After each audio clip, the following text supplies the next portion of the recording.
Hi there, this is Brian Barnett with The Last Symptom. When I started The Last Symptom, I never in a million years imagined it would grow as it has. In these early shows especially, audio quality was often iffy, and there were references to services or online groups that are outdated and no longer in use. Great improvements have been made. Where should you go for all of the most up-to-date resources that I offer? TheLastSymptom.com is my permanent website full of free resources where everything is always up to date and that I encourage you to refer back to often. There are also a few modest paid resources at TheLastSymptom.com. These support my efforts and have allowed The Last Symptom to exist for as long as it has.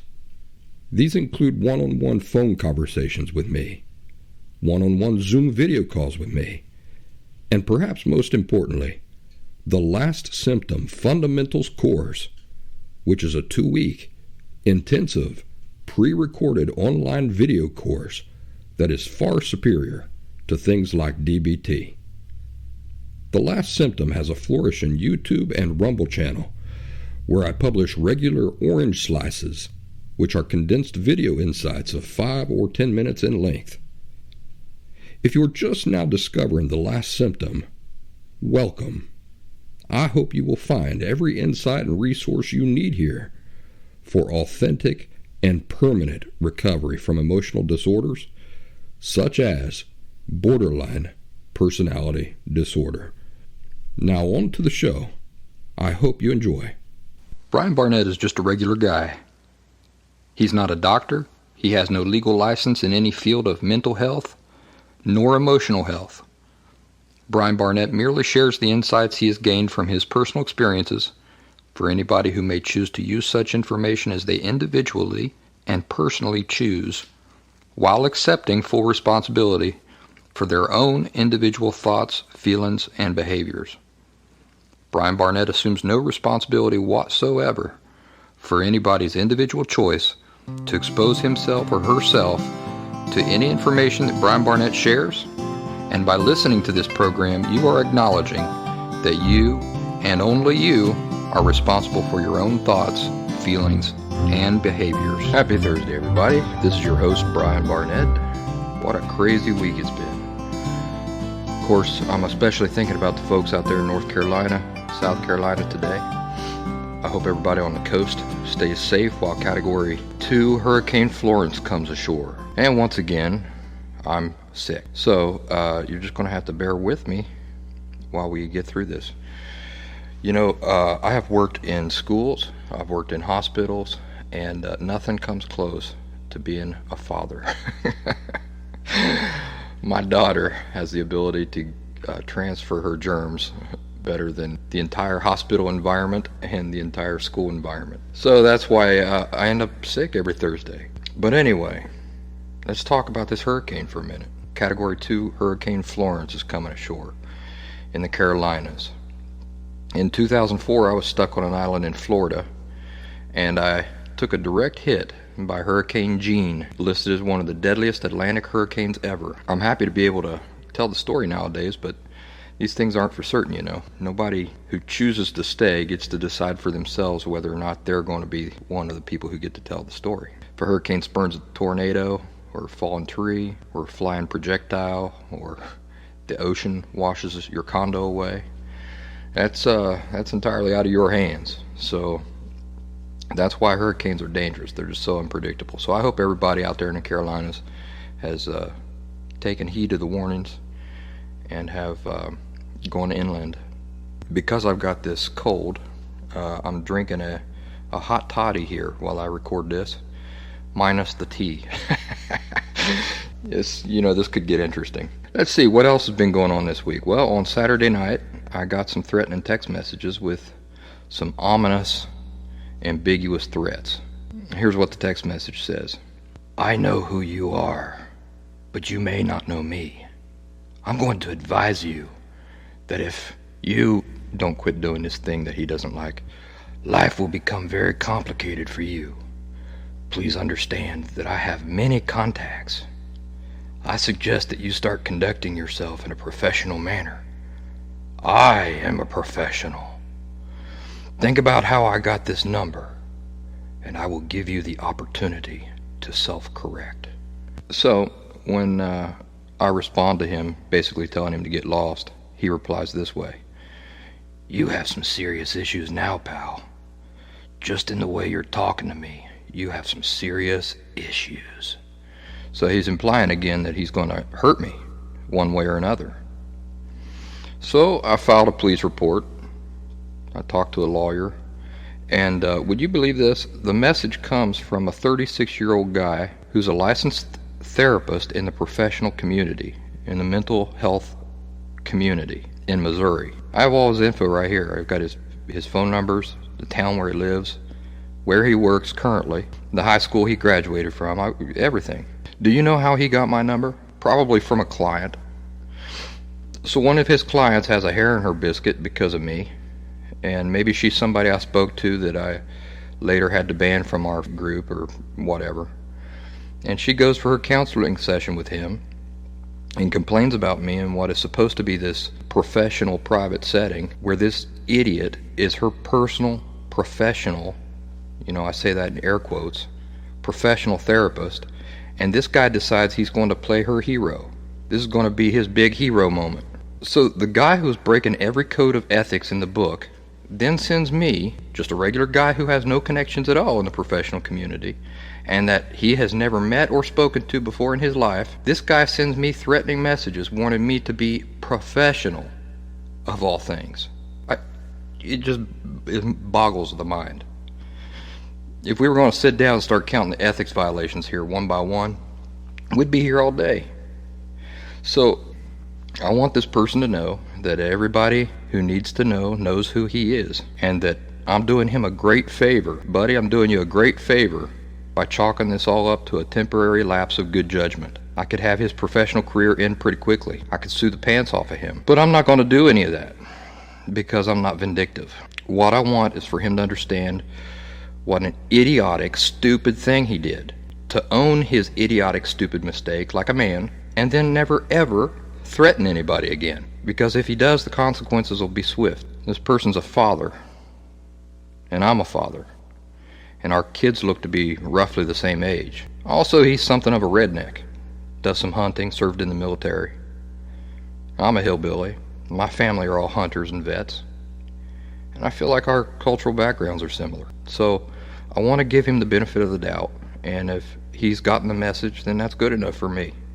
I don't want to cause any more trouble for anybody than is necessary for what amounts to just a really dumb, idiotic decision on a Saturday night after he got too many drinks in him. So that was a little bit of the excitement on my starting my week off, and as if I didn't already have enough complaints against the professional community, then this guy who is the professional community sends me this gift, wrapped in holiday paper and with a big bow on top. So anyway, I don't want that to happen anymore. It wasn't a pleasant thing for me to experience, and it was completely unnecessary. Would you say that this person is emotionally healthy or emotionally unhealthy? I'm going to go with the second one. And then he goes into his office and sits down and he counsels other people on emotional health.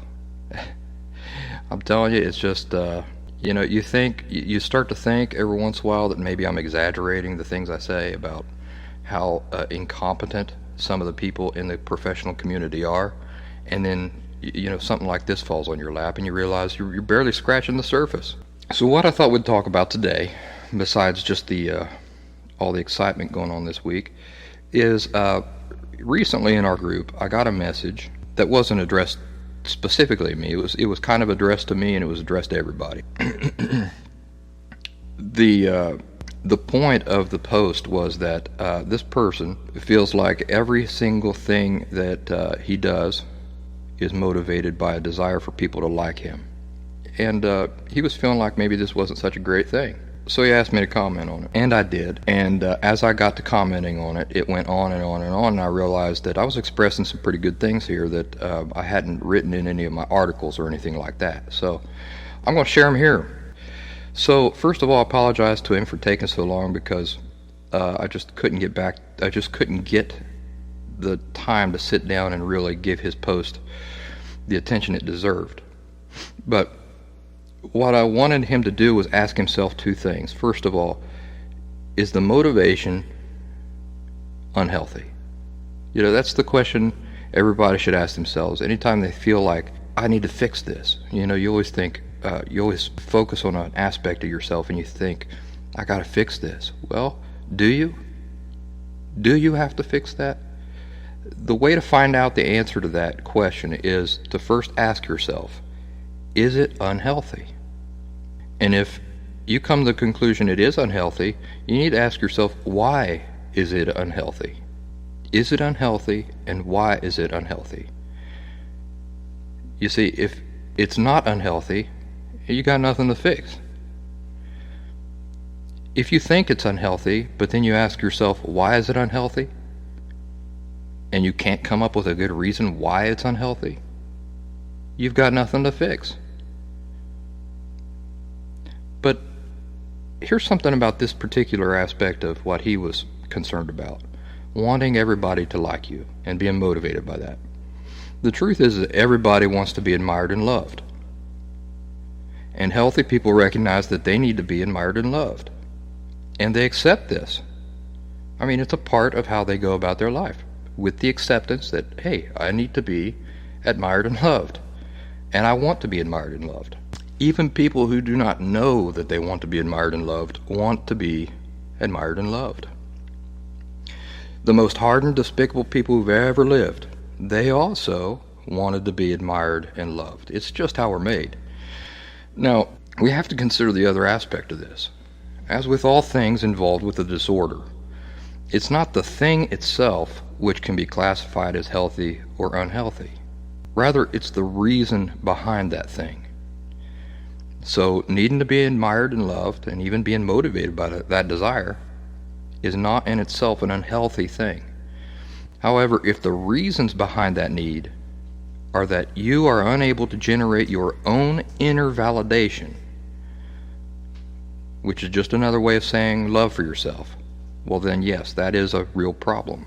You see, emotionally healthy people are able to generate their own inner validation. And you hear this talked about as learning to love yourself. But it really means generating your own inner validation. It means that you are perfectly content with yourself within yourself. You don't need any external thing to make you feel worthy, because this is something you already know is an inherent truth about yourself. When you realize that the inherent nature of people, of all people, yourself included, is that you are inherently valuable, then your sense of worth isn't dependent on external things. Not only is it not dependent on external things, but external things are incapable of taking that away from you. Nobody can tease you, make jokes about you, or beat you down and take away what you inherently know is true about yourself. So the person who feels like, or who knows that they are inherently valuable, that they have inherent worth, can endure all those things and walk away feeling as secure as they did when they walked into that abuse. So as always, inherent is a really important word. It means the natural state, the natural quality of something. For example, hot is an inherent quality of fire. So when you say fire is inherently hot, it means those two things are inseparable. You're never going to encounter fire anywhere that's cold. No, because hot is an inherent part of what makes fire fire. That descriptive term isn't dependent on circumstances or the particular fire. No. Fire is hot, no matter what.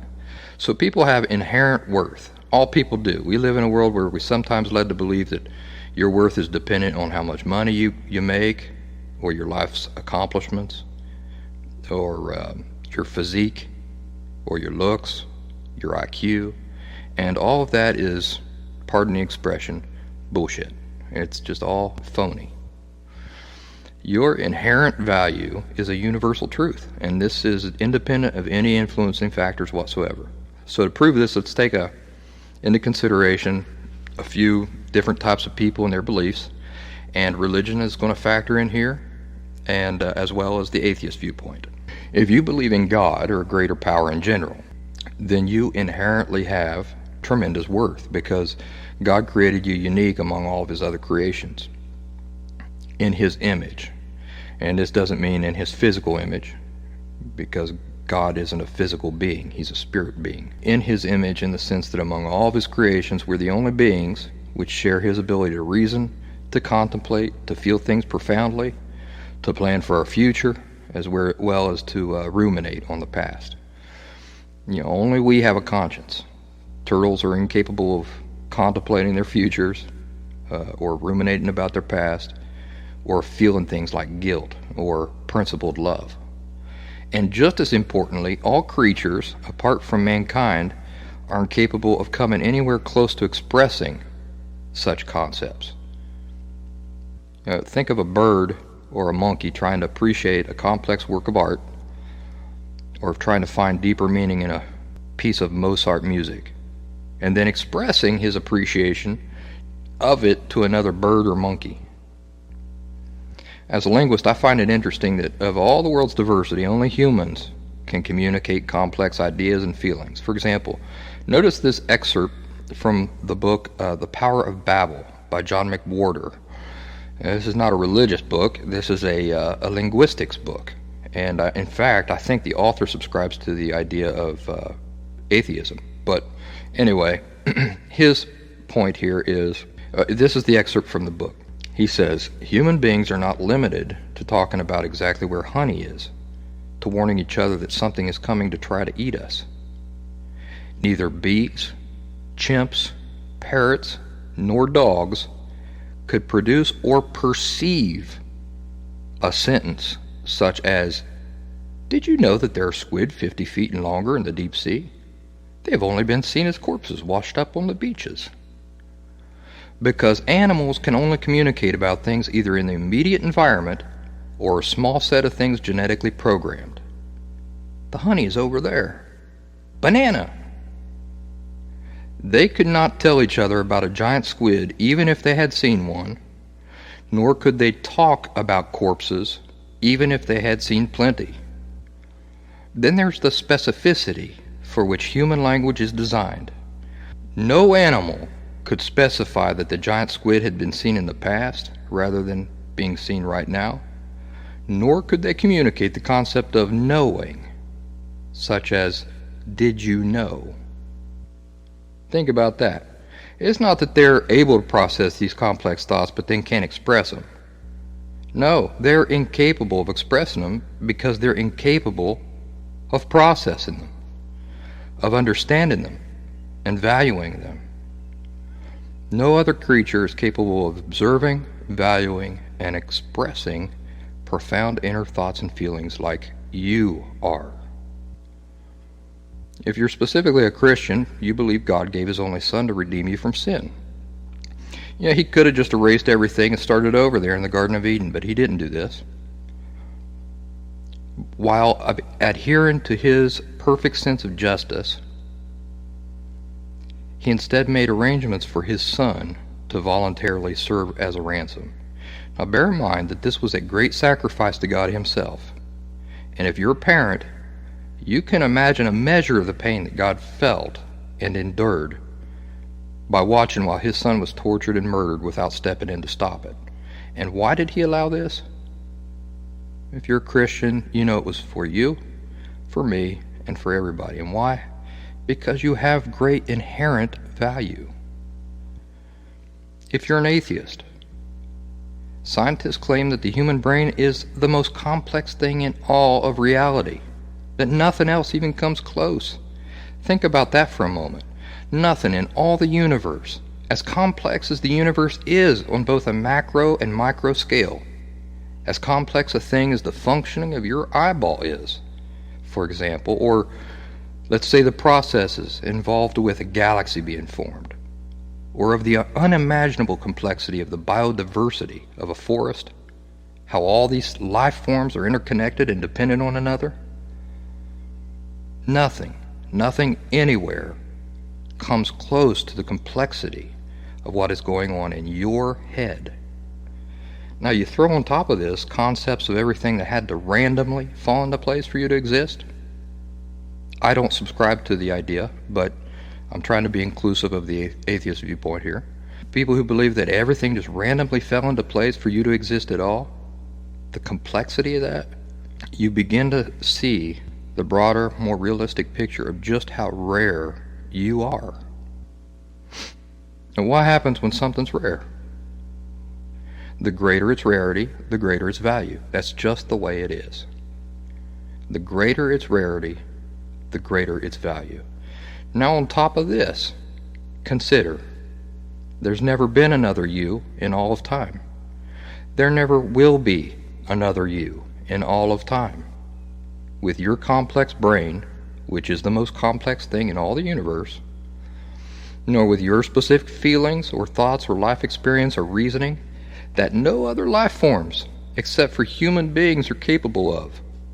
And though in general these things are an extreme rarity, your specific example of these things is a combination which has never existed before and will never be repeated. You are inherently very valuable. You are very valuable, independent of any external factors. So, your next job is to work to reason from every angle you can until you can clearly see that this is the reality of things. It's not a Brian Barnett reality. It's a universal reality, meaning that it's not a matter of opinion or fancy thinking. It's just the way it is. No matter what your theology or belief system or culture, it is inherently true. Fire is hot, and you are valuable. Furthermore, your feelings inherently matter, and this also is a universal truth. We'll discuss that another time. So all these things are part of making the small adjustment to our understanding and perspectives that ultimately replace the distorted core beliefs with accurate core beliefs. And once you have accurate core beliefs where your distorted core beliefs were, borderline personality will be a thing of the past. It's impossible, you see, to have a emotional foundation perspective built on reality, which can perceive the reality, the true nature of life, and have an emotional disorder. Those two things are impossible. That combination does not exist. We can say it's inherently impossible for those two combinations to exist. If you've got an emotional foundation perspective built on reality, perceives the reality of the nature of life, you will be emotionally healthy. That's the way it works. A person who's able to generate their own inner validation, or that is to say, can love themselves first, is no longer dependent on external factors for feeling lovable. No, they just realize that they're inherently lovable. And I think I should specify now that that's what this whole conversation has been about. It hasn't been about the need to be loved. Rather, this conversation, the entire conversation, has been about the need to feel lovable. They're not the same thing. And I'd encourage everybody to meditate and ruminate over the differences and the implications of those differences between a need to feel loved versus a need to feel lovable. Folks, that's the program. I hope you have a great week. Please stay safe out there if you're in hurricane territory. And I think I'm going to start publishing these maybe twice a week. So we'll see if that works. Hope to see you soon. Thanks for listening. This is Brian Barnett signing off.